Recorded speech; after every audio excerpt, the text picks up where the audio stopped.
All righty. Now, the last word we have, early today, word went out that Scott Olsen, who was the Marine who was shot in the face, and by the way, it wasn't a rubber bullet. He was shot with a tear gas canister. Big, heavy thing, and they are lethal at close range. His condition was reported as fair. Now, I'm not sure if that is really meaningful or that's just being put out there to try and calm the situation down, because there's a lot of anger out there right now over what the cops did to this Marine who was just out there with his First Amendment rights, expressing his dissatisfaction with the way the government and the economy are being run, which is our inalienable right. And he was shot in the head with a tear gas canister. Now, what's important to remember is we are hearing that some of these Oakland police, and they don't have the best reputation, regarding respect for citizens. In fact, Oakland has a long history of out-of-control police brutality. We're hearing reports that they are one of these police departments that got all of this training in Israel on how to deal with terrorists, which means you. And it is a very common tactic for Israelis to shoot protesters with these tear gas canisters. You're not supposed to do that because you can kill. And in fact, you remember Emily Henokowitz, I believe that's how her name is pronounced. She was the art student, got shot with one of these things and lost her eye. So this is a tactic the Israelis use and presumably teach to these classes of American police that show up. And by the way, if anybody out there has the name of the police officer who pulled the trigger on Scott Olsen, I want that name. So anyway, the story that we have right now is that Scott is still unconscious. He is still suffering brain swelling. They're going to have to operate to basically remove a big chunk of his skull to give the brain someplace to go. He may have already suffered brain damage. I've seen these kind of accidents before. When it gets into brain swelling, all kinds of bad things happen. I'm somewhat surprised they have not already operated to try and relieve the swelling. So this idea that he's in fair condition, I'm not buying that 100%. It may be to try and calm things down because there's a lot of anger out there. I'm angry. We're at the point right now where the police are shooting protesters in the streets of the United States of America. That is what we were told justified NATO's bombing of Libya. We're going to go to the phones here. Bill Shaw, longtime friend and a guest on our show all the time. What is on your mind? Well, I'm calling tonight regarding Scott myself. I feel that everybody should take a look at Scott. He has served our country valiantly, 2 tours in Iraq. He is the poster boy to be America's son. He's my son. He's your son. And if you were a sailor or a Marine, he was your brother. Well, it is. I'm hearing that from so many people across the country. We're all hoping that Scott is going to recover fully from this assault on him. But there's no question he has galvanized the attention and focus of the entire military. We're hearing from every branch of the service that veterans and serving rank and file are going to be joining with the Occupy protesters in the streets of America because they're feeling they're being attacked. Not only are they being attacked, they're watching as this super committee is savaging their veterans' benefits. They're cutting off their medical care. And as you said, Scott walked his talk. He put on the uniform of the United States of America and he served 2 tours in Iraq. And he comes home and this is how the government he fought for treats him. When he dares to stand up and say, I disagree with how the nation is being run, they shoot him in the head with a tear gas canister. Now, Michael, if he dies, I hope that they put the police officers of Oakland, California, particularly the one who did this, up on charges of murder. If not premeditated first degree, at least on second degree, and damn the least, manslaughter. And the squad captains and the watch captains and the police chief should also be arrested in conspiracy to commit these crimes against American people. Yeah, I mean, we're already seeing the public relations shills going out there. They're trying to smear Scott Olsen's name and say, well, we don't care if he was a veteran. He shouldn't have been standing with those skunks that Occupy America. And they're obviously hired public relations shills. And they're getting out there, they're trying to attack him, they're trying to minimize what he was doing. But if anybody has a right to invoke the Bill of Rights, it's those people who put on that uniform of the United States of America. And by the way, it's not just the tear gas canister in his head, which is a favorite Israeli trick to kill and cripple people.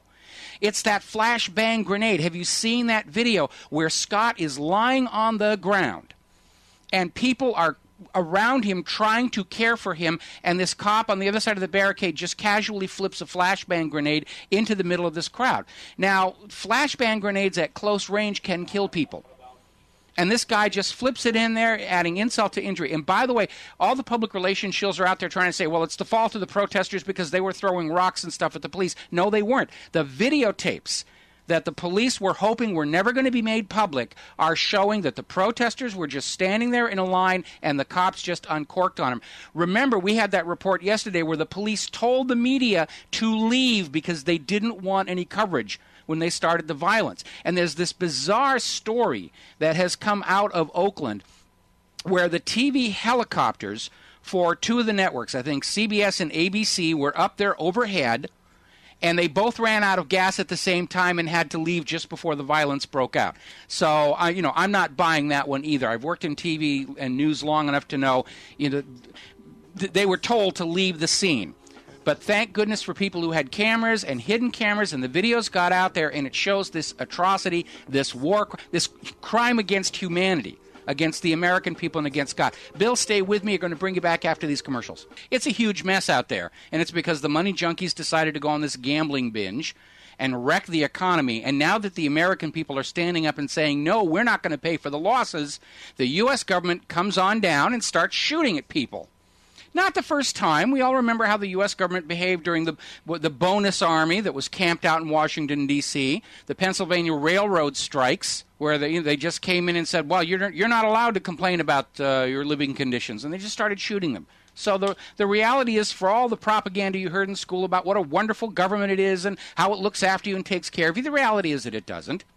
And I think one of the reasons we're seeing not only the military, but a lot of the police rank and file are siding with Occupy America is because those police officers are looking at their pension plans, and they're realizing that the retirement that they have worked for 5, 10, 15, going on 20 years is evaporating before their very eyes. And they understand that the government that is telling them to attack these protesters is the bad guy. And I think that's why I think the message that's going out from Occupy Marines, Occupy Air Force, Occupy Navy, all these organizations are forming together right now.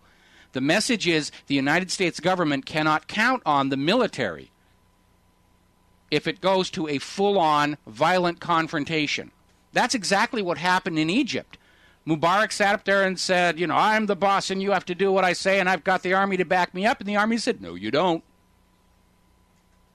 And that's what's going to happen here. Now, Bill, you were telling me about this situation where if Scott Olsen should die, and I absolutely agree with you, that will trigger riots all across the country because everybody is just upset at what the U.S. government, what the police did to this Marine who served his country with honor, and he's just up there being a citizen, and he gets shot. In the head. But even, we all hope that he recovers fully, but still, he has created, this focal point. Everybody's now focused on the atrocity committed against this guy. And this isn't Rachel Corrie that's on the other side of the world, and the media in Israel could say, well, she shouldn't have been here. Scott Olsen should have been exactly where he was, standing in the streets of America, peacefully assembled to petition the government for redress of grievances, and he was shot. And the video proves it was unprovoked. And that is an attack on not only Scott Olsen, not only on the Marines, but on all Americans, and indeed what America is supposed to be about. It's up to the people to become guerrilla reporters, using camera pens, using smartphones, using anything they can, because it's apparent, just as in the photograph you displayed that said that the CIA controlled everybody who's in the media is controlled by the government and will do whatever they say, including run out of gas at the right time. They've said that Scott is in fair condition, My wife is a nurse and has been practicing clinically for over 30 years. I'm very aware of the standards for care in the United States based upon things she has told me. Mm-hmm. And according to the American Hospital Association, if somebody is in fair condition, their vital signs are stable and within normal limits, the patient is conscious. Oh, boy. Okay. Conscious, but may be uncomfortable. Indicators are favorable. If this young man's brain is outside of his skull and his cranium and is swelling, and he's in an induced coma, he is far from fair. Yeah, the report I had was that they wouldn't say he was conscious, and that the last time he was conscious, he could not answer questions about who he was or where he was. He oriented times 0, I think it was. Critical condition is the patient may be unconscious. Okay, so this idea that he's in fair condition... They're deliberately lying and trying to calm it down. This incident. It is absolutely unacceptable. I have 2 nieces who are currently serving. One is in Afghanistan, and the other is at a hospital, a U.S. military hospital in Great Britain. And the idea that they might come home and decide someday to stand up against the things that are going wrong in this country and be shot by the very people that they risk their lives to serve, whether you agree with the wars or not, that's unacceptable. That's absolutely unacceptable. And again, I hope Scott pulls through this. But yeah, I did doubt this thing about fair because it didn't jibe with some of the other stuff that we're seeing, especially in the European press. But yeah, this is unacceptable. And everybody is joining in. Believe it or not, the Hells Angels just showed up in Oakland.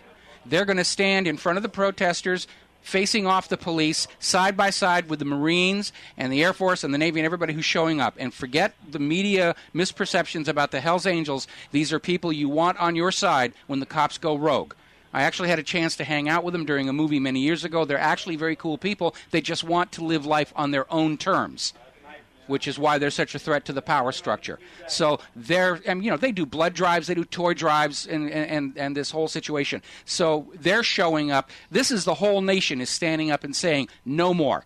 We're drawing a line in the sand. No more shooting our Marines. And by the way, Scott wasn't the only one who was shot. There was another kid who was shot with a rubber bullet just an inch above his eye. If it had been an inch lower, he would have lost an eye like that artist did. And again, this is the tactics they are being taught when they go to these training sessions over there in Israel. Go ahead, shoot him with a tear gas canister. You can claim it was an accident afterward. Well, after all, in Israel, they think they're only just a Palestinian. Well, we're all Palestinians now. Yes, we are. We will not go down. Gaza tonight. And aloha, America. Welcome back to the show here. I'm looking at an email where somebody says the trick of flinging grenades into people trying to help other wounded people is another trick that's part of the Israeli training. So they shoot one, wait, everybody cluster around, toss in a grenade. Ooh, nice people. Really nice people. If this is what God has chosen, then God is a sick, psychotic bastard.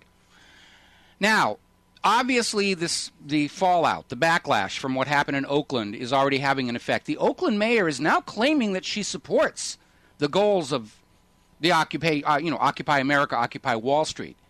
And they're trying to say that the only reason the police were there was they were worried about the safety of the protesters. So, of course, when you're worried about people's safety, the first thing you do is you open fire on them.